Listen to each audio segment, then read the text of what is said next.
Olá, tudo bem? O consumo e o acesso às drogas aumentam e as consequências atingem a sociedade como um todo. A notícia não é nova, mas a forma de lidar com o problema precisa ser. Hoje nós vamos dar um passo para essa mudança. Durante os próximos 4 meses, todas as quintas-feiras, vamos nos encontrar para discutir conceitos, políticas e conhecer ações para atuar principalmente na prevenção. E esse trabalho só pode ser feito em conjunto. As Secretarias de Defesa e de Assistência Social, a Secretaria de Saúde e também a Secretaria de Educação vão estar interligadas em uma ação inédita em Minas Gerais sobre o tema das drogas. Aqui no nosso estúdio, para acompanhar essa primeira aula ao vivo, nós contamos com a presença da Subsecretária de Estado de Assistência Social, Nívia Soares da Silva, e do Subsecretário de Gestão Regional, Gilberto José Rezende dos Santos. Nós agradecemos a presença de vocês aqui com a gente para assistir essa primeira aula ao vivo. Bom, a questão é abrangente. Vai desde os casos graves de dependência química ao uso do álcool e do cigarro, que, ao contrário do que muita gente pensa, tem impacto mais relevante na sociedade do que as drogas pesadas. Eu comecei aos 16 anos de idade. Eu achava que era charme, né? Eu estar com um cigarro na mão. Durante 14 anos da minha vida eu sofri na questão da droga. O meu café era uma dor de pinga. A maior parte das pessoas acha que o alcoólico é uma pessoa que não tem disciplina, que é irresponsável, que não tem moral. Não é. A preocupação ela é grande, porque a gente vive um momento difícil, né? São drogas que realmente causam um prejuízo enorme. Uma certa ordem pública, a gente tem o problema do controle dos jovens e do uso e abuso, muitas vezes, não só das drogas ilegais, mas das drogas legais também, como o álcool, e que acabam acarretando grandes problemas de violência, criminalidade e segurança. No caso do crack, a perda do controle é tão grande que a pessoa começa a se desfazer, de fato, dos pertences. Eu cheguei a usar em média de 40 pedras, 50 pedras de crack por dia. O alcoólatra levanta cedo. Cedo, primeiro botiquim e já está ali. Ele começa geralmente entre 10 e 19 anos e por amigos da adolescência, porque o adolescente, ele já está, é uma fase que ele tenta se desligar dos padrões familiares. Ou a gente trata da prevenção urgente, ou nós não teremos saída enquanto sociedade. Em 2005, foi realizado o levantamento mais abrangente sobre o consumo de drogas já feito no Brasil. Constatou-se que nas 108 maiores cidades do país, mais de 70% da população consomem álcool regularmente e 44% fazem uso do tabaco. A partir desse mesmo estudo, estimou-se que 22,8% da população pesquisada já haviam feito uso de drogas ilícitas e medicamentos. Isso corresponde a uma população de 10.746.991 pessoas. O que chama atenção é que das 200 mil pessoas estudadas, a parcela da população que faz uso de drogas ilícitas e medicamentos soma 8%. Enquanto os outros 92% são de pessoas que consomem drogas permitidas, como o álcool e o tabaco. Só de pensar em parar de fumar, eu senti um pavor de como é que eu vou fazer quando me der vontade. Eu era tão alcoólatra que eu não dormia sem ser com o vidro de álcool no bolso. Um alcoólatra, ele precisa de ajuda. Ele precisa de ajuda de uma equipe multidisciplinar. Dependente totalmente do cigarro. Eu sei os maus também que ele pode me causar, só que é um vício que, infelizmente, a gente, quando tem ele, não consegue parar. Todo mundo que está nessa vida, ele quer mudar de vida. Ele quer largar, ele quer deixar isso para trás. O que nós tentamos o tempo inteiro, de fato, até com essas orientações aos familiares, é quebrar muito do preconceito que existe em relação ao tratamento do dependente químico. É uma doença e é uma doença complexa que envolve fatores biológicos, psicológicos e sociais. Pai e mãe são usuários de drogas ou álcool, isso tem aumentado muito aqui. O juiz manda, porque se você não vier fazer tratamento, você vai perder a guarda do seu filho. Eu tenho 25 anos que eu não faço uso de nada, nem bebida, nem cigarro, nem nada. Vai fazer 9 anos, né, que eu estou limpo, graças a Deus. Consegui recuperar minha vida, minha saúde, a minha esposa que Deus me deu, a minha família. Então é brincadeira que a gente faz, né? Apaga essa ideia. Vamos para a geração saúde.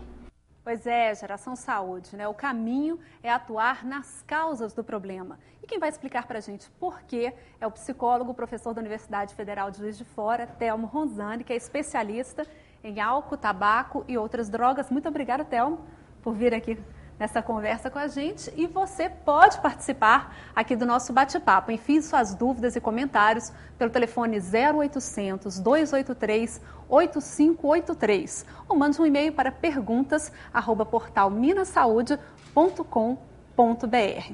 Então, a minha primeira pergunta pode parecer muito simples, mas a gente sabe que não é. Por que a gente precisa falar sobre drogas? De fato, essa é uma questão muito importante da gente conversar e começar a falar, porque muitos dos profissionais que estão nos assistindo já estão convivendo com pessoas que fazem o consumo de drogas, álcool, tabaco e outras drogas. E essas drogas e o consumo até mesmo antes da dependência já causam um grande impacto para a sociedade, para indivíduos, sociedade ou para comunidades mais amplas. Então é importantíssimo a gente falar sobre esse tema. E há um engano, né, de que o problema com as drogas está lá fora, muito distante. Isso não é verdade, né? Sim, no dia a dia, todos nós e os profissionais acabam conhecendo ou lidando com usuários de álcool e outras drogas. Isso é um problema que está no nosso dia a dia, nos nossos serviços, e que a gente precisa saber lidar de uma melhor forma com essa situação. E a gente às vezes comete o erro de pensar que o problema da droga é só o problema do dependente químico, mas tem uma série de setores da sociedade atingidos pelo uso da droga e não só pela dependência. Sim, esse é outro grande desafio que nós temos, que nós já temos o problema da dependência que é grande, mas a gente pode fazer muito mais com uma parcela significativa da população que faz o consumo do álcool, do tabaco ou até mesmo de outras substâncias que necessariamente não são dependentes. A gente pode aumentar o nosso impacto, da nossa ação, se a gente começar a olhar um pouco mais e fazer uma intervenção anterior à instalação da dependência, porque a gente consegue prevenir não só que a dependência aconteça, mas os diversos outros problemas que a gente tem relacionado ao consumo de álcool e outras drogas na sociedade. Vamos dar exemplo desses problemas. Tem problema na área de educação, na área do trabalho? Isso, a gente tem consequências que estão antes da dependência nos diversos setores da vida das pessoas. Você tem até a questão de desempenho escolar reduzido, problemas no trabalho, como absenteísmo, falta no trabalho, licenças médicas no trabalho. E isso a gente pode pensar não só, por exemplo, na questão do trabalho, não são as pessoas que são os dependentes graves que não conseguem trabalhar, mas aquela pessoa que, por exemplo, toma um porre no dia anterior e não consegue trabalhar no outro dia. Né? E a gente tem outros problemas de outras ordens também relacionados ao consumo de substâncias, como problemas legais e vários outros que em relação também à saúde, que a gente tem um impacto na condição, de algumas condições de saúde, que o uso do álcool, tabaco e outras drogas vai agravar significativamente na saúde e na qualidade de vida dessas pessoas. Tem os problemas pessoais, né, Telmo, também, da violência doméstica, das relações pessoais, né? Sim. Mulheres, idosos, crianças, pessoas agredidas dentro de casa por usuários de drogas, de álcool. Esse é um outro problema bem conhecido e que a literatura mostra, da violência doméstica e a violência urbana associada ao consumo de substâncias, que a gente pode prevenir essas condições. São todas essas condições que eu exemplifiquei, são doenças, ou são condições preveníveis, que a gente chama de condições preveníveis, que a gente pode e deve fazer alguma ação com mais força nessa rede que a gente está começando a montar agora. Pois é, nessa rede que a gente está montando agora, qual seria a forma mais eficaz de falar sobre esse assunto de drogas? O que funciona?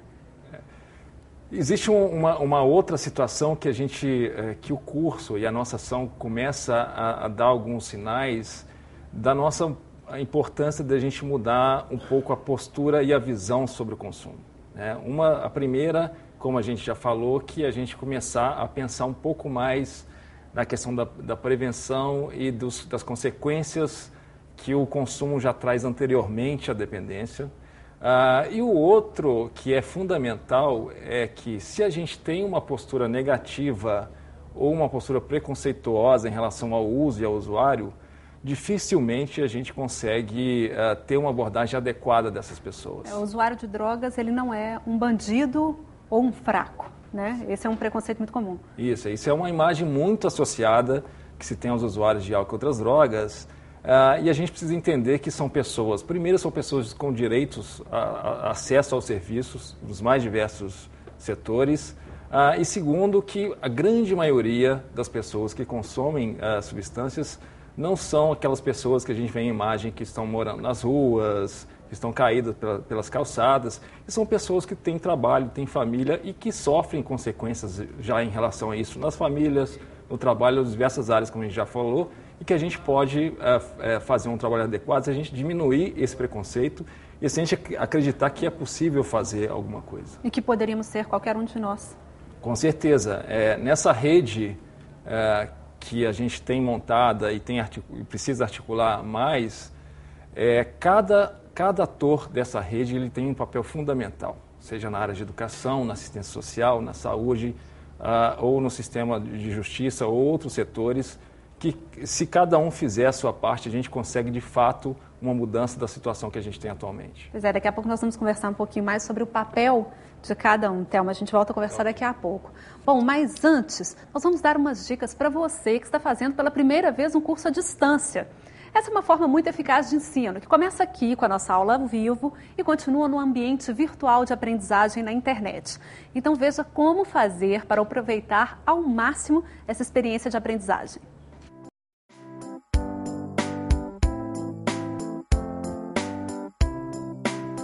A internet é uma grande aliada da educação. Ela nos permite conversar com pessoas em tempo real, assistir a vídeos, pesquisar informações. Com um computador, não importa se você está num local isolado, em casa, no trabalho ou em outro ponto da cidade. Qualquer lugar vira sala de aula. A educação à distância é isso. O interessado faz o curso sem precisar gastar tempo e dinheiro com transporte para estar em uma aula presencial.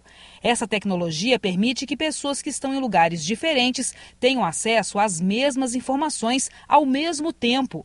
Para Laís, que já fez vários cursos de educação à distância, é uma forma de estar sempre preparada para o mercado de trabalho. Me ajudou, auxiliou na minha vida inteira os cursos à distância. É com eles que eu consigo complementar as minhas atividades extracurriculares da faculdade. Eu consegui empregos. Na tela do computador, textos, vídeos, salas de bate-papo, comunicação por e-mail. O professor aqui é chamado de tutor e, por meio da internet, acompanha o desempenho de cada um dos alunos. O papel do tutor é o papel de orientar esse aluno, de conduzir esse aluno durante todo esse curso para que quando chegar ao final do curso ele tenha conseguido obter as competências exigidas por aquele curso para ele desenvolver a tarefa que foi proposta através do curso. Esse tutor ele tem que se fazer presente mesmo estando ausente. Ambiente tranquilo, comprometimento com horários de estudo e concentração. São algumas ferramentas para que você tire o que há de melhor de um curso à distância. O aluno na educação à distância ele precisa ser proativo, ele precisa de ter organização de estudo, no mínimo 2 horas semanais. É fundamental ele ter um compromisso com ele mesmo. Ele vai buscar aprender de uma forma inovadora, só que isso só vai ter um sucesso em relação à produção do conhecimento, ele produzir algo que ele vai contribuir com a sua sociedade, com a sua realidade, até com a sua vida pessoal. Ele tem que ter esse comprometimento e essa dedicação de estudo.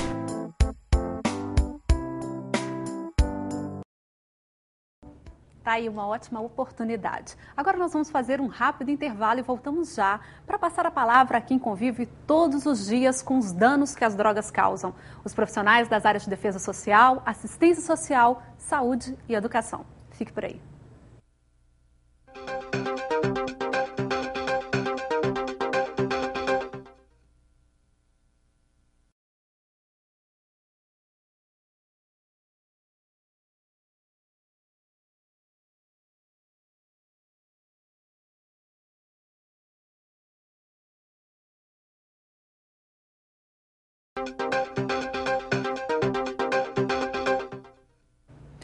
Estamos de volta e agora eu pergunto a você que está nos assistindo.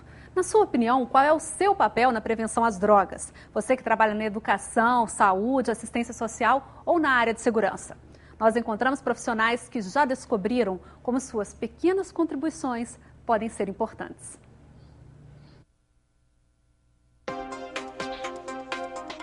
A escola ensina muitas coisas. Além do português, da matemática e de outras disciplinas, os alunos aprendem a lidar com muitos perigos. Nessa lista estão as drogas. Na Escola Estadual José Brandão, em Caeté, na região metropolitana de Belo Horizonte, este professor coordena um programa educacional sobre os riscos do uso de entorpecentes. Francisco explica como eles atuam no organismo e por que os estudantes devem ficar longe deles, principalmente do álcool. O álcool também, pode me fazer usar outras coisas. Eu posso muito bem passar para maconha, da maconha eu posso passar para cocaína, da cocaína, quando eu não tiver dinheiro, eu caio no crack e pronto, acabou. Para o professor, a informação é a melhor forma de evitar a dependência química. A partir do momento que eles têm essa informação, eles já se precavem, eles já evitam fazer uso de uma coisa que é prejudicial a ele e a família dele também. Francisco é o elo de uma corrente formada por pessoas que querem fazer parte da solução desse problema. Assim como Fabiana. Ela atua em um centro de referência de assistência social em Belo Horizonte, que tem como objetivo fortalecer os vínculos familiares para mudar o futuro dos usuários. Nosso trabalho é isso mesmo, é estar conversando, estar mostrando para essa outra pessoa que existem outros caminhos, que ela pode ser inserida no mercado de trabalho, que ela pode estudar. Para alcançar bons resultados, Fernanda leva o atendimento para fora dos portões da unidade. A gente está realizando visitas domiciliares, a gente está conversando com a rede, principalmente com o centro de saúde. Conversar. Essa é, muitas vezes, a contribuição de Pedro, porteiro no Centro Mineiro de Toxicomania, na capital. Ele sabe que acolher bem os pacientes também faz parte do tratamento deles. Tem que tratar como se fosse doença, não é discriminar a pessoa porque ela usa droga. Eu recebo ela aqui com um sorriso aberto, com uma palavra de alento para ela. Pedro reconhece a importância da parceria. Trabalha em conjunto com os médicos, psicólogos e outros profissionais do centro. Às vezes o paciente chega aqui alcoolizado, drogado, a gente passa para eles. Eles avaliam, sabem por que estão daquele jeito, chamam para conversa. No Ceresp, Centro de Remanejamento de Presos, no bairro da Gameleira, em Belo Horizonte, encontramos outra parte dessa rede, que une funcionários da segurança, saúde, assistência social e educação. Aqui trabalha o agente penitenciário Marco Antônio. Enquanto faz a ficha dos presos, ele aproveita para bater um papo conselheiro, na tentativa de ajudar aqueles que perderam a liberdade ao se envolver com o tráfico. Eu acho que eu sou um agente ressocializador. Eu quero que ele saia daqui melhor do que ele entrou. Porque se ele sair pior do que ele entrou, eu que estou na rua, na sociedade, ele vai sofrer. A gente tem que fazer o máximo para melhorar. Mas como fazer ainda melhor?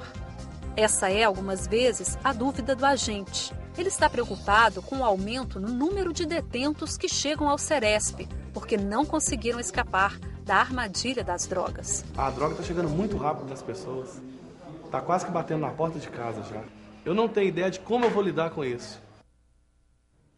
Pois é, Marco Antônio, você não tem ideia e nós estamos aqui para reunir ideias para combater esse problema. Continuamos contando com a ajuda do professor Telmo Ronzani, psicólogo, especialista em álcool, tabaco e outras drogas. E você pode participar da nossa conversa telefonando para a gente. O número é 0800-283-8583 ou mandando um e-mail para perguntas@portalminasaude.com.br.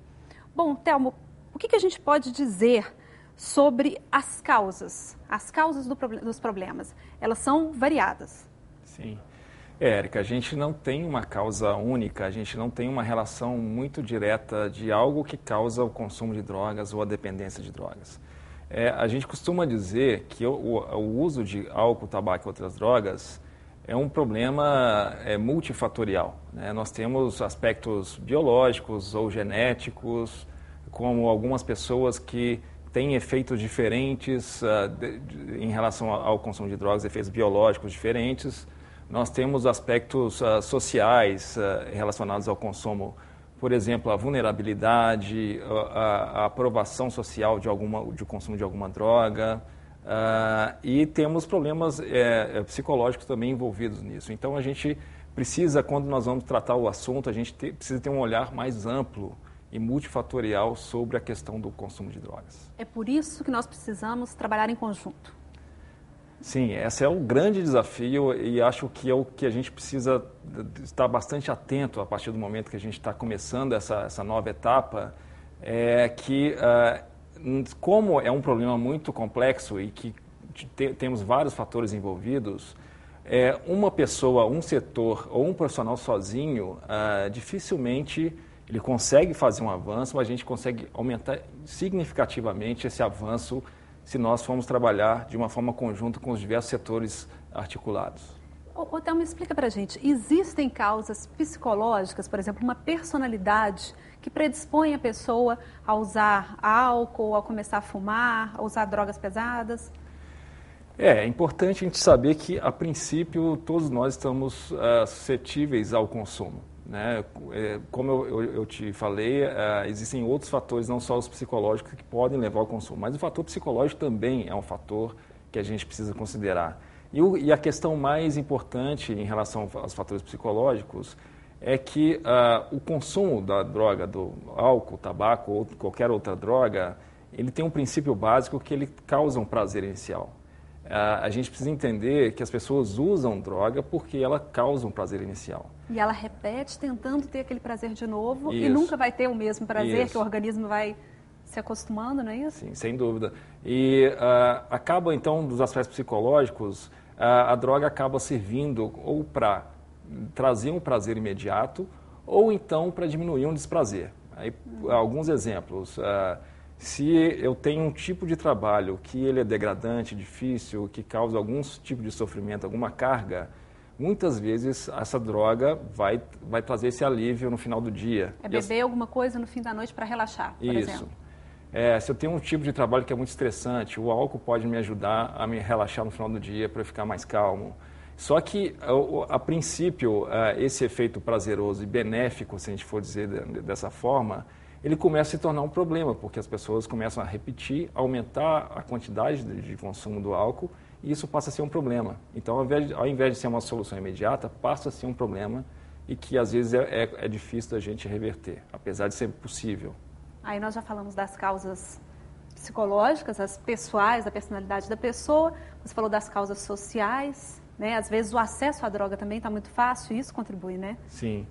O acesso é um dos fatores determinantes, assim, mais importantes, porque se eu moro numa região onde eu tenho a substância facilmente disponível, e se a gente for pensar no caso dos jovens, por exemplo, se eu tenho, por exemplo, apesar de a gente ter uma legislação em que a venda de bebida para menores é proibida, se esse jovem tem um acesso fácil a essa bebida, a probabilidade dele ter um problema é maior do que em outras situações onde você não tem um acesso muito fácil do álcool ou de outras substâncias. Quer dizer, diante disso, as políticas públicas podem ser uma forma de prevenir o problema, mas se não forem bem feitas, também podem ser uma forma até de contribuir para que o problema aconteça. Sim, as políticas públicas ela têm um papel fundamental porque se a gente for pensar no conceito de política pública, seria, de uma forma bem rápida, seria uma resposta que o Estado dá para a população frente a um problema público. E a gente entende, então, que o álcool, tabaco e outras drogas é um problema público, de saúde pública, e que afeta outros setores, e que as políticas públicas eles servem para nos nortear nas nossas ações de forma articulada. Então, ele é fundamental termos políticas públicas claras, de prevenção ou até mesmo de reabilitação ou tratamento. Então, para terminar esse bate-papo aqui, qual que é a mensagem que você gostaria de deixar para essas pessoas que vão ficar com a gente aí nos próximos 4 meses? Uma primeira mensagem é que, usando um ditado popular de que prevenir é melhor do que remediar, isso nunca foi tão verdade quando a gente vai tratar sobre o tema. E quando a gente vai falar na questão de prevenção ou numa ação sobre drogas, eu coloco um desafio para todas as pessoas que estão nos assistindo, que é trabalhar em conjunto. Se eles conseguirem articular os diversos setores que estão participando desse curso, na sua cidade, no seu bairro, na sua comunidade, conseguir trabalhar em rede, identificar os setores que trabalham com o tema isso melhore muito, eles vão ver como que isso melhora a qualidade do trabalho deles, a satisfação da população com o seu trabalho e o retorno na qualidade de vida da população de uma forma geral. E não precisa esperar, né, Thelma, que essa integração venha dos órgãos públicos, né? Essa integração pode ser o professor que vai lá no posto de saúde, pode ser, né? A gente não precisa esperar que essa integração venha de cima, né? Sem dúvida. Nós também somos atores ativos no processo da construção da política de saúde, né? É importantíssimo que os profissionais, a comunidade, participem ativamente na construção e no fortalecimento dessas ações. Thelma, muito obrigada pela sua participação aqui hoje. Você que vai continuar com a gente ainda ao longo desses 4 meses. O Thelmo é o nosso consultor especialista. Muito obrigada, viu, Thelmo? É um prazer estar aqui. Bom, e se para prevenir é preciso atacar as causas do problema, isso tem que ser feito o mais cedo possível, ou seja, na adolescência.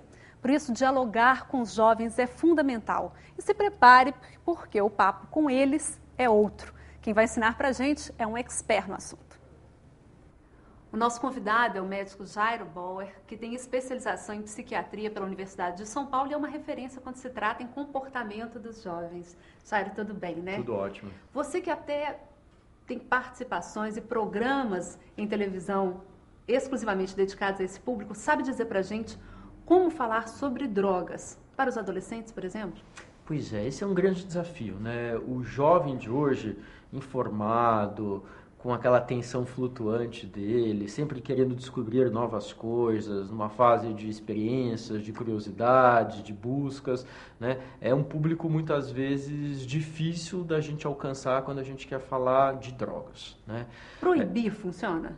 Então, proibir, né, assim, de jeito nenhum, não faça isso, se você fizer isso eu vou te expulsar de casa, não é o tipo de diálogo que normalmente é bem aceito pelo jovem. Aliás, não é um diálogo, né? É uma imposição. E o jovem, pelas suas características, ele de fato, ele quer, né, de alguma forma, contestar, protestar, descobrir, fazer coisas novas. Então, o discurso proibitivo, muitas vezes, mais atrapalha do que ajuda, né? Então, eu acho que o fundamental é você abrir um canal de debate, de conversa, de discussão. O jovem normalmente começa a fumar um primeiro cigarro, a tomar o primeiro porre, por quê?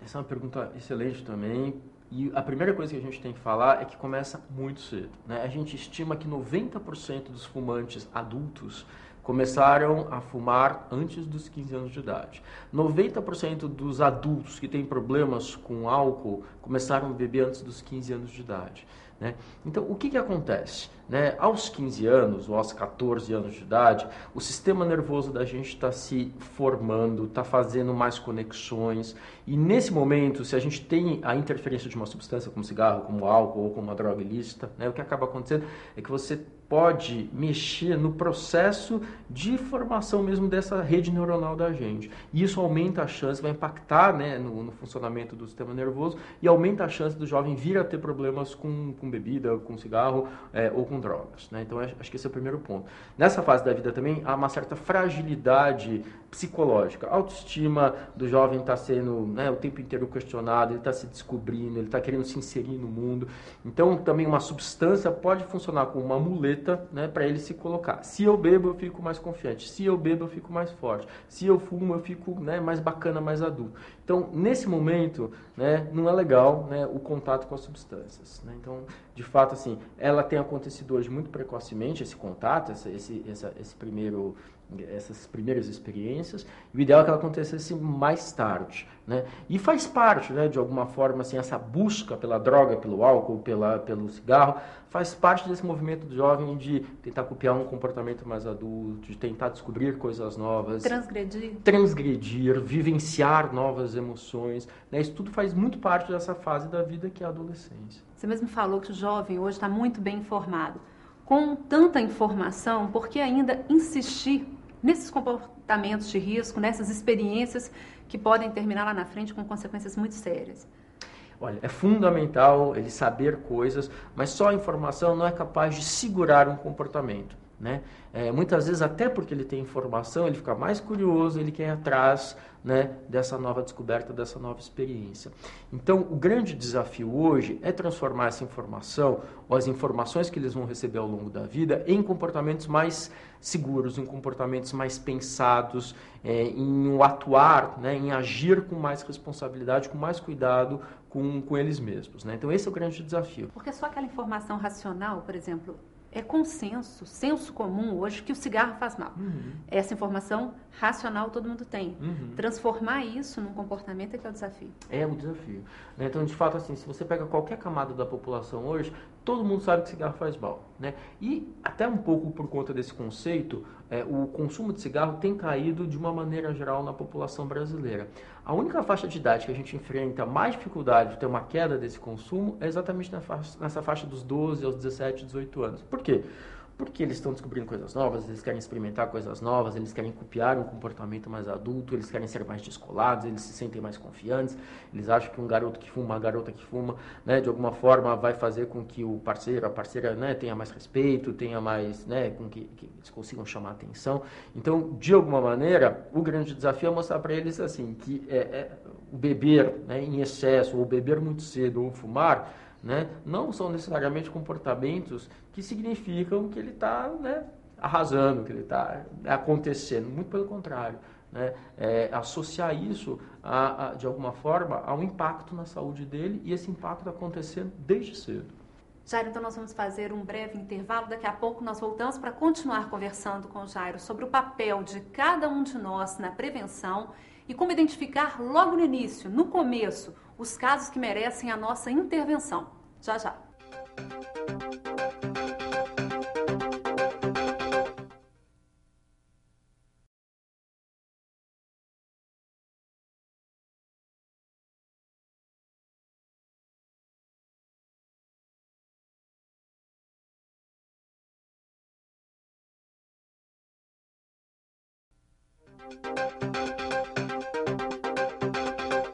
Nós voltamos conversando com o psiquiatra Jairo Bauer, que tem vários estudos sobre o comportamento dos jovens, inclusive o livro Álcool, Cigarro e Drogas. Jairo, muitos jovens, e é um erro da população em geral, não tratam álcool e cigarro como droga.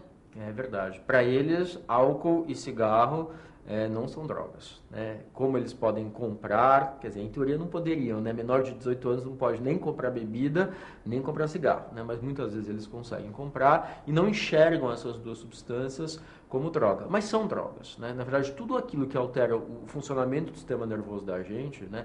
Que interfere nas nossas capacidades cognitivas, de apreensão de informação, de processamento de informação, tudo isso é droga. E nicotina faz isso e álcool faz isso. Então, álcool e cigarro são drogas. Aliás, são as duas drogas mais consumidas no Brasil hoje. Com uma enorme capacidade viciante. Sim, poucos cigarros já bastam, né, para que um jovem possa ficar dependente, se tornar um fumante. Alguns estudos até comparam o potencial de adição da nicotina ao potencial de adição de outras drogas pesadas como cocaína, né? E o álcool também, né? Numa parcela da população, né, ele pode fazer com que a pessoa venha a ter um padrão de consumo de abuso ou de dependência. Hoje as pesquisas que a gente tem no Brasil indicam que até de 5 a 10% dos jovens podem ter padrão de abuso e dependência de álcool, o que é muita gente. E eles não reconhecem esse padrão. Não. Né? A maior parte dos jovens não reconhece que eles chegam a ter um problema com a bebida. É isso mesmo, não reconhecem, né? Quer dizer, é bacana, o bacana é ir na festa e encher a cara. Então tem, às vezes, um conceito absolutamente distorcido de que beber muito é o que é o bacana. Né? E com cigarro a mesma situação, né? Quer dizer, fumar é o que vai impressionar, o que vai impactar, o que vai fazer com que eu pareça mais descolado, mais maduro, né? Esse é um conceito errado, né? Esse é um conceito que a gente tem que trabalhar, a gente tem que mostrar que são substâncias com potencial de adição, né? E que podem fazer muito mal para a saúde e não só na vida adulta, né? Desde muito cedo elas podem impactar e prejudicar a saúde desse jovem, né? Então, tem jovem que bebe todo dia, né? Tem jovem que bebe uma vez por semana, mas quando bebe, enche a cara, passa do limite, toma um porre. Então, esses dois padrões não são padrões saudáveis de relação com a bebida, né? quanto mais eu bebo, né, ou à medida que a frequência do beber também aumenta, em mais situações de risco eu me coloco. Eu fico mais violento, eu fico mais agressivo, eu faço mais sexo sem proteção, né, eu posso consumir outras drogas motivado, né, pelo uso da substância. Acidente de carro, eu posso me envolver em uma série de confusões. Se eu estou na praia, eu posso me afogar, né, se eu estou numa outra situação em que há outros riscos, eu posso me colocar em situações de risco. A grande causa de morte hoje de jovem no Brasil são exatamente os comportamentos ligados à agressividade, à violência, ao acidente, à bebida e a drogas. Né? Quer dizer, e a gente precisa mudar essa realidade. Né? E pensar que o problema está com que o alcoólatra é aquele que está caído na rua, que é o morador de rua, que já perdeu tudo, é uma visão estreita. Isso é só uma parcela do problema, né? Exatamente. A gente calcula aí que a gente tenha 10, 12% da população hoje no Brasil, que é um índice altíssimo, né, de gente que tem padrão de abuso e dependência de álcool. Entre os jovens esse índice é um pouquinho mais baixo, mas também é muito alto. Né? Quer dizer, aquela pessoa que sai da escola todo dia e vai beber uma cervejinha, né, com 16, 17 anos, né, rapidamente pode mudar esse padrão de consumo. Já está num padrão complicado, né, porque consumir todo dia, né, por definição, ele pode ter um impacto na vida dele, vai ter um rendimento pior na escola, vai ter, né, um impacto nas redes sociais, nas atividades sociais dele, né, se ele trabalha, ele vai ter problemas no trabalho. Quer dizer, isso já é um padrão complicado de uso. Ele pode aumentar esse uso ainda mais, né, e entrar num quadro franco de dependência. Esses aí são alguns dos sinais que as pessoas que estão lidando com assistência social, que estão lidando na saúde, na área de educação, são sinais a que elas devem estar atentas para intervir? Sim. Né? Quem que é o jovem que está hoje em dia sob risco ou em risco de se envolver aí com substâncias ou de ter um padrão mais complicado de relação com álcool ou com cigarro, por exemplo? Né? Quem começa muito cedo corre mais risco. Quem faz parte de famílias em que há problemas com álcool ou drogas também corre mais risco. Jovens que têm famílias muito pouco estruturadas, muito complicadas, que as relações familiares são muito difíceis, é um jovem que está sob mais risco. Um jovem que tem uma alteração abrupta do comportamento e de rendimento na escola, é um jovem que merece atenção. Né? O jovem que começa a ter comportamentos de complicação, de envolvimento com alguns delitos também, que vai passar, né, por algumas situações em que muitas vezes vai ser apreendido, vai ser levado para algumas instituições. Esse jovem também é um jovem que está sob maior risco.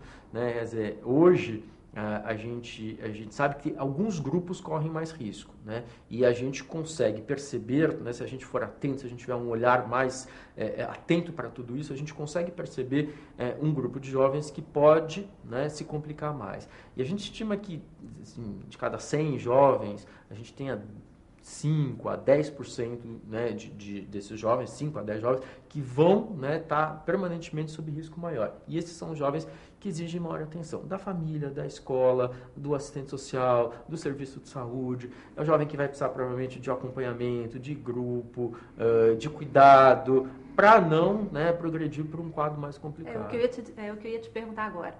Identificado esse jovem, tem que fazer um acolhimento dele. Sem dúvida. Em rede, né? Ninguém faz milagre sozinho, né? Quer dizer, não é um profissional de saúde, não é um profissional de educação, não é um pai, uma mãe. Óbvio que essas pessoas podem ter uma posição chave, né, na solução dessa situação mais complicada. Mas a gente tem que trabalhar em rede. E não adianta a gente dizer que não é com a gente esse problema, né? Eu não tenho na minha família alguém com um padrão de uso de drogas de dependência. Bom, às vezes a gente não tem o padrão de dependência, mas tem outras coisas, né? E todos esses profissionais que estão aí na ponta têm a oportunidade de trazer essas pessoas para perto. É um trabalho de cada um de nós. De cada um de nós, né? E assim, não tem essa história de que as pessoas estão imunes à questão do álcool e das drogas. Não estão, né? Todo mundo, né, em algum momento pode ter um contato e pode ter um contato que se complica. O que a gente vê hoje é assim, que você não sabe como vai ser o padrão de uso até que o uso, né, aconteça.